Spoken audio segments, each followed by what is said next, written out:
Hello friends, जय Shri Krishna. Friends, कहानी है एक छोटे से गांव में रहने वाले दो प्यारे से भाइयों की।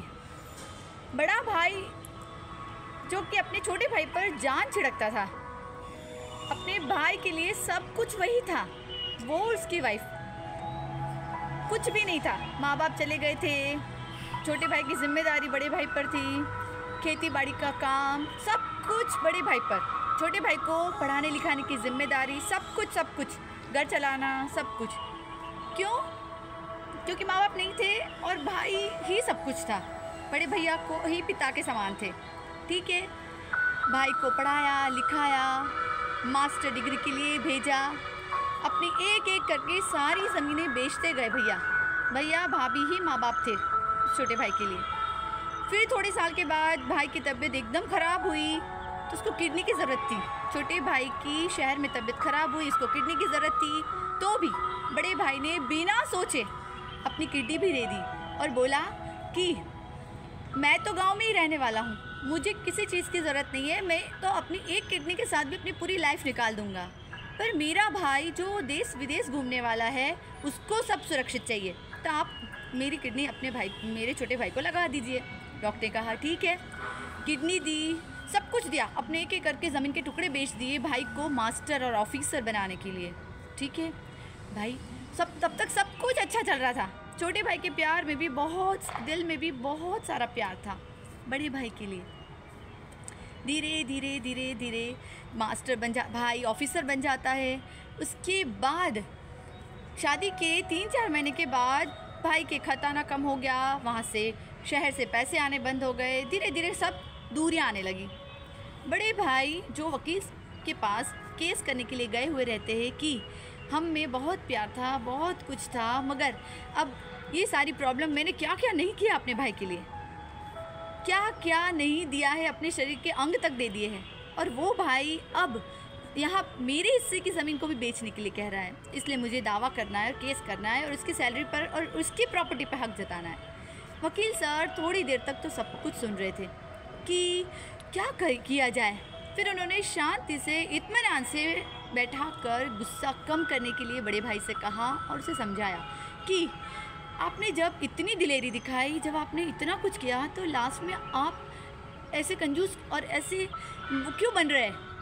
अपने ही भाई पर आप उसे इन सारी चीज़ों को याद खुद आने दीजिए। आप उसे बार बार याद दिलाकर उनसे कुछ लेंगे तो वो आपको भी सुकून नहीं देगा।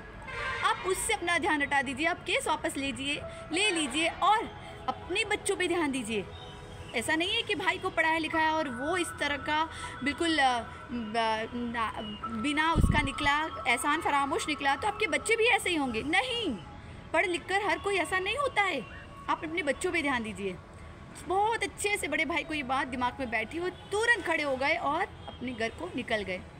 थोड़े साल बाद उसी वकील के पास वो मिठाई लेकर आए, अपने बेटे के शोल्डर पर हाथ रख कर ले आए कि ये रहा मेरा बेटा, और सर थैंक यू, आपने जो एडवाइस दी थी उसकी वजह से आज मेरा बेटा एक बहुत बड़ा आदमी बन गया है और हमने कितने सारे ज़मीनें जायदाद फिर से बसा लिया है आपकी एक एडवाइस की वजह से कि अपने बच्चों पर ध्यान दीजिए, अपने भाई पर, या उसने जो किया है अब मेरे को एक टुकड़ा ज़्यादा चाहिए, ये सब प्रॉब्लम से अपना नज़र हटा दीजिए।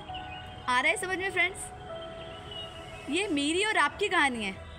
हम हमारी लाइफ में अक्सर ये गलती करते हैं। हम हमारी लाइफ में जो थोड़ा सा रहता है, हम बहुत ज़्यादा जो होने वाला रहता है उसको देख ही नहीं पाते हैं।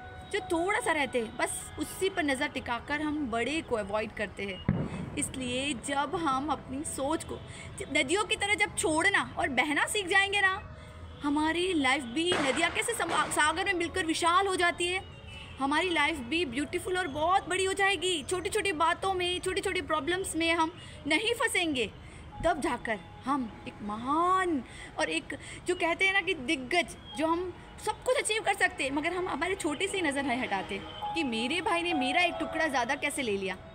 आपने ये किया तो इससे आप दातार हो गए, तो आप दातार ही रहिए। क्यों उस सीढ़ी से नीचे आ रहे हो? अपने भाई पर केस करके उससे वो सब कुछ वापस लेकर। वकील सर इतना अच्छे से बड़े भाई को समझाए कि क्या आपने जो किडनी दी है वो मिल जाएगी, आपने जो खून पसीना उसके पीछे बहाया आपको वो मिल जाएगा? नहीं ना, तो जो चीज़ें अमूल्य है वो आपको नहीं मिलने वाली है, तो आप ये बिना मूल्य की चीज़ों को लेकर क्या करेंगे?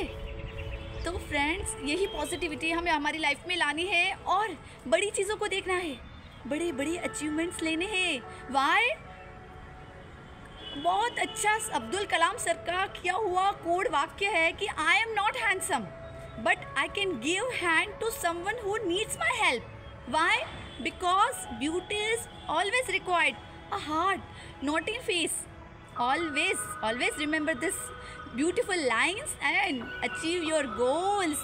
स्वस्थ रहे, मस्त रहे और always मुस्कुराते रहिए। राधे राधे।